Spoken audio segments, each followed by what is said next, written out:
Hey, Svanari, it's 2022. Welcome to the future. Yay! Thank you.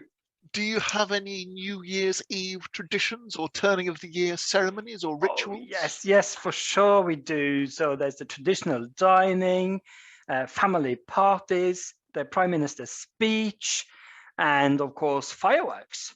Mm. Now, I think traditions and rituals and ceremonies are important in facilitation. So to get into that, what's important about those traditions for you in Norway, Svanari?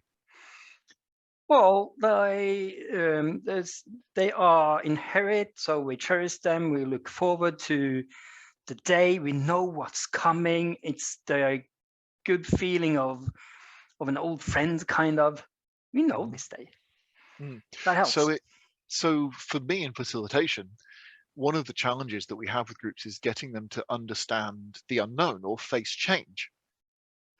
Because really, I suppose facilitation is about a group going from the world being one way or their experience being one way to it being different.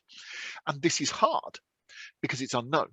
And this is where I think rituals help us because they give us a pattern which, whilst the outcome may be unknown, the steps that we take towards that are known, you know? And like you were describing, there's a sense of comfort knowing that because it's going to be that way leading up to it, I feel safe.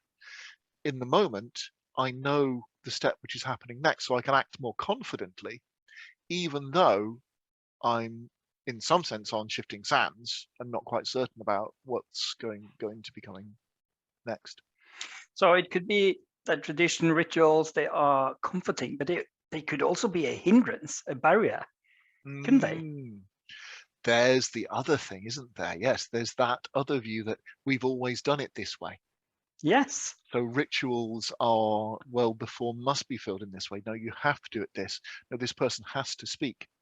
So I think as a facilitator, our role is to help a group navigate through these structures and choose ones which are helpful to their process and help them move away from ones which might hinder.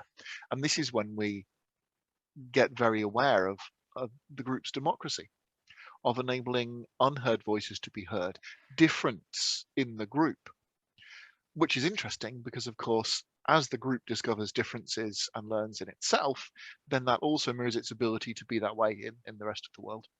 So what's a smart way to navigate this? There's a balance, rituals, tradition, the safe, the known, the new, the challenges, the way forward.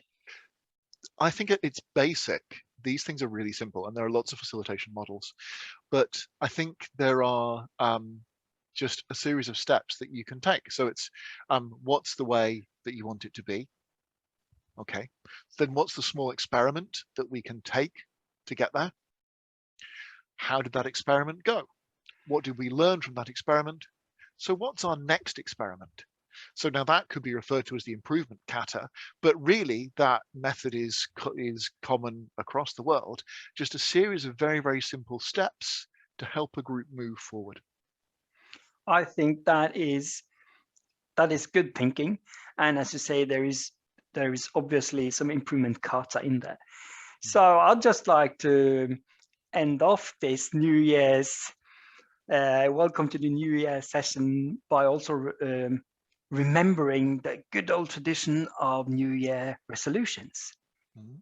So how's your New Year going to be, Steve? I never do New Year Ah, resolutions. I don't. But I think the only thing that I do is I resolve just to be a little bit more gentle with myself, you know, to try little new it's a experiments, very, but very not good New Year to beat resolution. myself up too much when I don't do things that I It's really perfect. wanted to do. So mine Yours? will be to have a little bit more fun.